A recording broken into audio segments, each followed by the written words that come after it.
Hello, ladies and gentlemen. Welcome back to the Big Cat Sanctuary, where we're going live once more in a new series that we're going to have here of Predator versus Prey.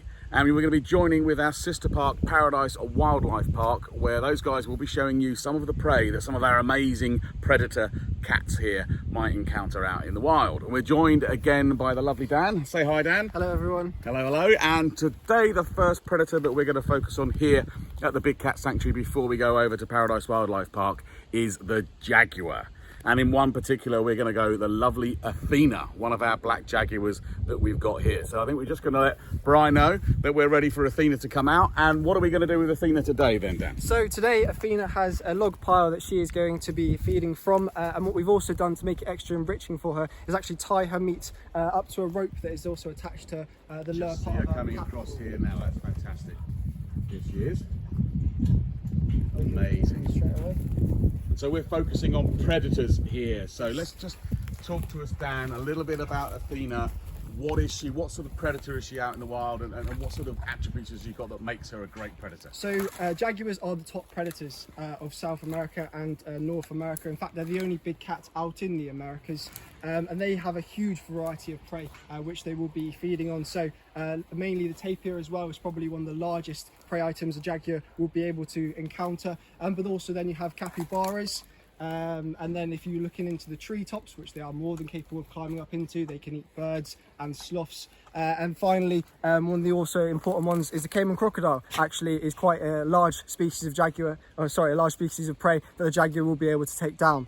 And so, yeah, huge prey items for jaguars being the top of their food chain. That's amazing to hear. We can see her now working. Oh, there she goes. She's got that. But now this is tied against that post, yes. Right? So we're making that just that little bit extra difficult for her. Why is that, Dan? Well, it's extremely important to make it a bit more difficult for her. Obviously, in captivity, we want them to work their muscles, work their incredible jaw strength. So you see, she's just pulling little bits off for the moment, chewing on that. But yeah, the more we can get her to work it, the longer it takes her, the better for her and for all of her muscles. Fantastic. We'll see her chewing away on there. So Dan, I mean, you talked about a cat like Athena out in the wild taking down the tapir, which is a large mammal. So what sort of techniques will a jaguar use as a predator? Well, they will be using kind of an ambush technique, and so we saw Athena slightly stalk her way over here, something she's very well known for here at the sanctuary as well. So they can drop down from the treetops on top of their prey, but they can also kind of hide in the shadows and leap out over them as well. You'll see as well with her coat, it's very helpful for her to be leaping out from the shadows onto her prey. And they do kind of kill their prey in a bit of a different way to some of the other big cats, and so tigers and lions are quite well known for going for the throat of their prey, whereas jaguars just kind of crush the skull from behind. So it is a very impressive hunting technique that they do have. That's amazing. That's one of their adaptations. Their bite strength is one of the biggest, right? It is, in fact, the biggest, yes, of the big cats. So a couple of weeks ago we talked about Ngosi's strength. He has about 800 pounds per square inch of bite force. Athena has almost 1,500 to 2,000 pounds per square inch of bite force, and so that is the largest of the big cats in terms of strength. And it's great you mentioned there, actually, with the sunlight going across, you can see her markings underneath that black coat. There's a particular reason why that coat is black, and as you say, it's still, she's allowed to get camouflage. So how does that work? It's an amazing adaptation for them. And so there's different benefits for this black coat. One study actually in 2017 showed that in the darker parts of the Costa Rican rainforest, 25% of jaguars are this black coloration in comparison to normally about 10% are this colour. And it's just because obviously in the dark, the prey items, the last thing they're going to see is probably a pair of eyes looking at them as Athena does jump on top of them. Whereas, in the other parts of the rainforest, you're more likely to see the rosetted coloration. And also it helps for thermoregulation. So if she's in the shady parts of the rainforest, it's beneficial to be this colour, and she will stay nice and warm as well. Just having a nice close up there of her hugging away at that piece of meat there that she's trying to get hold of. Hear the bone crunch as well. That's that intense jaw strength that she has.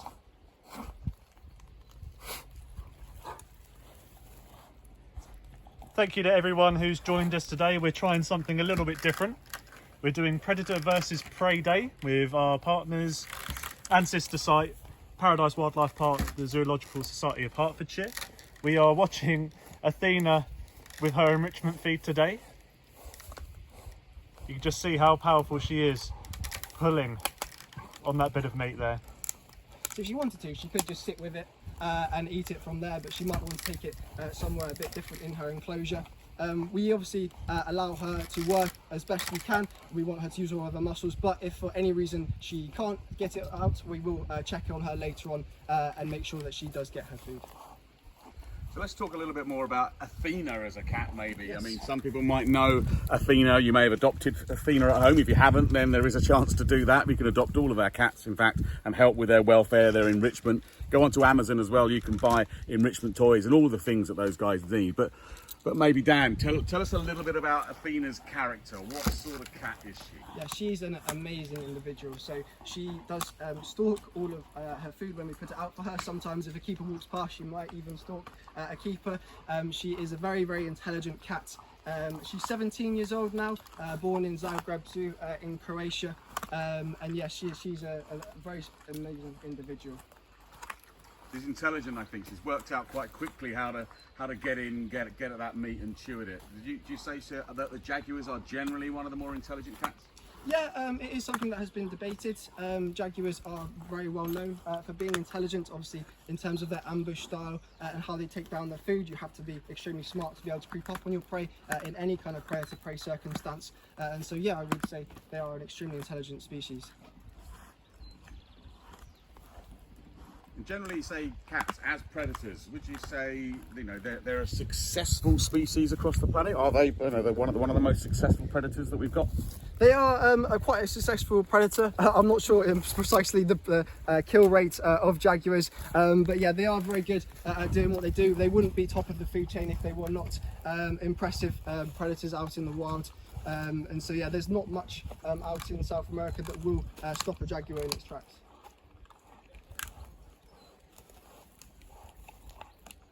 Amazing. I mean, you can sense the power that's inside this jag as Athena chews into her food. Amazing to see such a wonderful animal. Just want to say a quick thank you to everyone who's joined us today. If you are enjoying this new thing that we're trying, please let us know in the comments. Dan, you mentioned that Athena is 17. Is that old for a jaguar? Yeah, and so in the wild, jaguars may be living between the ages of 10 and 15. In captivity, we are able to get them into their later teens, sometimes early 20s. It is obviously in the wild, they're kind of fighting fit until the day they die. Whereas in captivity, we're able to help them with giving them Flexstin for any potential problems. And also, but it's important that we do kind of keep them working like this as well. And so that they are extremely powerful, as Athena is right now, all the way into their later ages in life as well.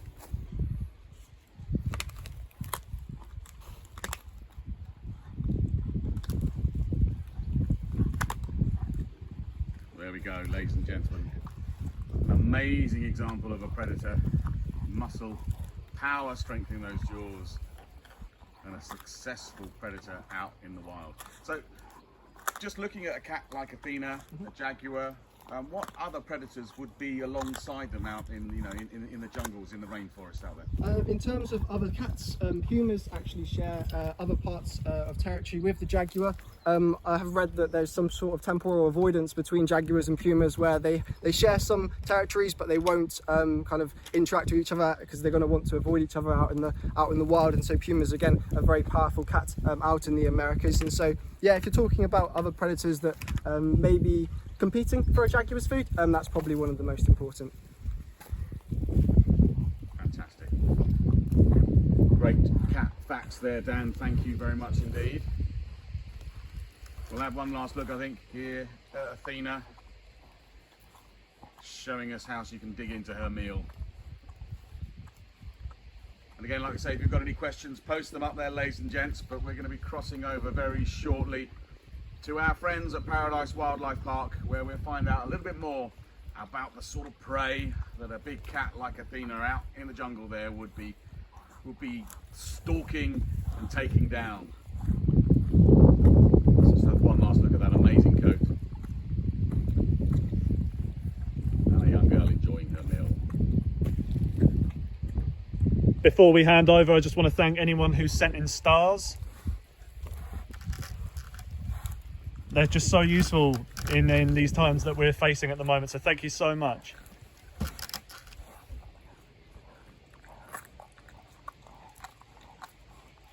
Okay, there we go. Thank you, everybody. It's been marvellous to have you here in our first episode of Predator versus Prey. And of course, now we've got to look at prey. So it's handing over to the guys at Paradise Wildlife Park, where I think we're going to go and meet a tapir. Guys, are you ready for us? Thank you, James. So as you can see, I am here with our lowland tapir here at Paradise Wildlife Park, the Zoological Society of Hertfordshire. Now you can see here we have our two lowland tapirs. We've got the one closest to me. He is our male. He's called Tomoko, and the one that's tucking into the branch there on the other side of him is his daughter, and she's called Tamara. Now I said these guys are lowland tapirs, also known as Brazilian tapirs or South American tapirs, and they're actually the second smallest of the 4 different species of tapirs. Now these guys, as I say, aren't just found in Brazil, so that's also why I got the name the lowland tapir or South American tapir, because they are found in a few other countries in South America as well. As I say, they are the second smallest of all the 4 species of tapirs. The largest is the Malayan tapir, then you have the Baird's tapir, and then you have the lowland tapir, and then you have the mountain tapir. Back in 2013, they thought they found a brand new species of tapir, which would have been a 5th species, but there's just not enough research in that at this moment in time to confirm if it is a brand new species or not. Now tapirs here, they're strict herbivores. So as you can see here, they're tucking in some branches. All of their diet is leaf litter, branches, twigs, leaves, flowers, buds. As you can see here in the trough that we've got on, there's lots of different vegetables as well. So they are known as a herbivore. But they are actually the largest wild land mammal in South America. And so they actually eat so much plant matter, they eat a lot of buds and seeds, and they pass these out in the feces. So they're a really peak of evolution. But unfortunately, being a big hoof stock and a big herbivore, they do actually have some predators. Now, a fully grown healthy tapir like Tomoko here, he weighs in around 210 kilos. So there's not many predators that are actually big enough and strong enough to try and take down a fully grown healthy tapir. However, jaguars are actually known to take down tapirs. So there's a few different areas here where tapirs are to protect themselves. So they have this very stylish mohican. Now this is called a mantle muscle. So this actually protects their vertebrae. Now pound for pound, jaguars go for their prey from the back of the neck to try and break the vertebrae of the skull in one bite. So this here is a big solid muscle that if a jaguar was to bite down onto the back of, it's going to protect the vertebrae, protect the skull. It's obviously going to hurt the tapirs but not kill it, and that's going to cause the tapir to try and charge through the rainforest, thrash its body side to side and trying to knock the jaguar off of their back. Now another way tapirs can try to protect themselves against these predators is also they love going into the water. They're known as actually a semi-aquatic animal, and this is one of the reasons why they have this lovely long nose. So as you can see here with Tim, he's moving his nose around, and this is actually called a proboscis. It's a prehensile muscular trunk. Now they can use this as a snorkel. So if they feel threatened and feel like there's any jaguars close by, they can run to the water, lower their body down and almost try and hide away in the water. If there's a jaguar still trying to hold on, they can lower their body down and try and almost drown the jaguar off of their back to try to escape the jaguar's grasp. But also, these guys can actually run up to speeds of up to 30 miles an hour on short bursts, so they can try to run through the forests before the jaguar even gets sight of them. And they actually blend in very well, even though they're a big brown, big dark animal. In the undergrowth of the forest where these guys come from, they actually blend in nicely, and it can be very hard to actually try to locate them. So it's even harder for the jaguars to try and find them. Now also tapirs, they come from all different parts of South America, from Brazil, Argentina, Guyana, and a few other different countries as well. But in some of these regions, jaguars aren't found, so tapirs' numbers do very well. However, there is another predator that would try to take down a fully grown healthy tapir. And a fully grown healthy tapir here is very hard, but they might try to take down youngsters, or unless food source is really hard, sometimes pumas are the biggest predator that is around in the regions that some of the tapirs are found in. So pumas would try, but I say a fully grown healthy tapir is quite a big meal and very hard for a puma to try to take down. But youngsters would fall prey to sometimes pumas. About 2% of pumas in some regions where they are the main predator, 2% of their diet is actually been recorded to be around about tapir meat. So that could be, unfortunately, roadkill on the side of the road, Also an old injured tapir that has unfortunately passed away and never actually fed on, but also young tapirs as well. So young tapirs have a few more predators than a fully grown healthy adult. Also anacondas, fully grown anacondas to try and take down youngsters when their babies are first starting to learn how to swim in the water. So that can be an issue for them. And also you have caiman as well. So there are a few predators for youngsters, but when you actually get fully grown like this, it is only like the jaguars, like we've got here at Paradise Water Park and Big Cat Sanctuary, where they would actually be easy able to try and take one of these guys down.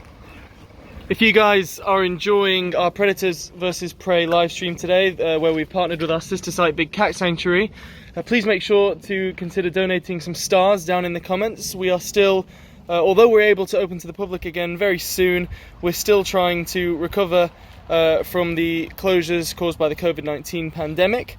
And your stars donations go directly towards supporting amazing animals like these tapir and all of the other animals that we house here at the park. Thank you so much for all of your support so far with all of our live streams and donations. And now we're going to let James get back to telling you a bit more about tapirs. So yeah, so also looking after these fantastic animals here at the park. As I said, we feed them a lot of fruit and vegetables, a lot of plant matter. Now naturally in the wild, as I said earlier, they will eat a lot of buds, they'll eat a lot of flowers off the trees. So the tapirs are actually known as the gardeners of the rainforest, because out of they're the largest living wild land mammal. They eat a lot of all this foliage and plant matter. They eat all the buds and seeds. They pass these out in the feces, which they actually pass out in the water. So the water will actually flush these buds and seeds further afield to help spread the plants further around. So actually they're a really important part for the whole ecosystem of South America, Central America, and also Malaysia, where the Malayan tapirs are found. So they're a really important key species to have in the wild. And unfortunately, tapir numbers are dying out in the wild. Now, if tapir numbers do die out in the wild, unfortunately it does have a knock-on effect on the other animals that live in their habitat as well. As I say, due to tapirs also being the large animals, they make these pathways through the thick undergrowth, which other animals like your jaguars would be able to follow. Also things like your margay and your ocelot would use these pathways that tapirs cause through the rainforest, which, as you may have seen, we have some of these species at our Big Cat Sanctuary as well.